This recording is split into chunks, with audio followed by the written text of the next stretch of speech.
হরে কৃষ্ণ ভক্ত স্বজন Arpita mini blog আপনাদেরকে সবাইকে স্বাগত। জন্মাষ্টমী 5 পার্ট দিয়ে দিয়েছে, এটা তো সেকেন্ড পার্ট।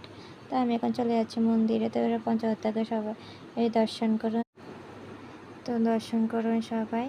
তো এরপরে আমি রাধা মাধবকে দর্শন করতে যাব। তো পঞ্চহত্যাকে কত সুন্দর লাগতেছে ময়ূরের ড্রেস পরে।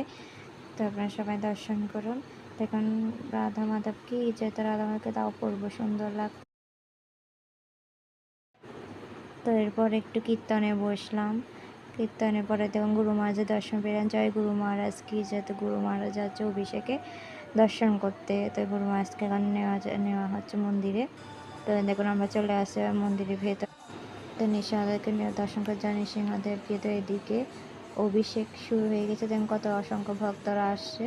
তো আমরা ওদিকে দেখতে নেবে একটা স্ক্রিনে তো দর্শন করা আছে সব ভক্তদেরকে। অসংখ্য অসংখ্য ভক্ত হয়েছে মায়ের, তো দর্শন করুন। দেখুন রাধা মাধবকে অভিষেক করা হচ্ছে। জয় জয় রাধা মাধব কি জয়। তো দেখুন সব ভক্তরা ব্রহ্মচারীরা অভিষেক করাচ্ছে।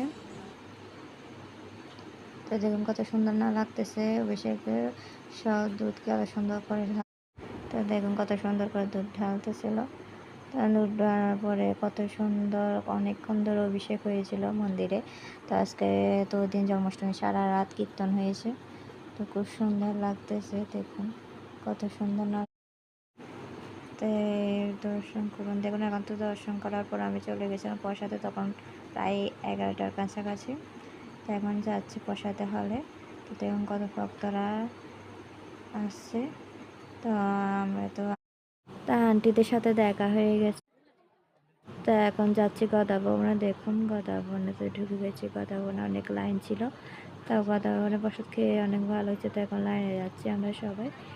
তো দেখুন তো প্রসাদ নেওয়ার পরে আমরা খেতে বসে গেছি। দেখুন প্রসাদে ছিল সবজি, তারপর ছিল ফল আপেল সবই ছিল। তো যাওয়ার পরে দেখুন কত বৃষ্টি পড়তেছে। তখন 12টার পরে গেছে। তো ভগবানের জন্ম হয়েছে। তো ভিডিও আজকে এ পর্যন্ত।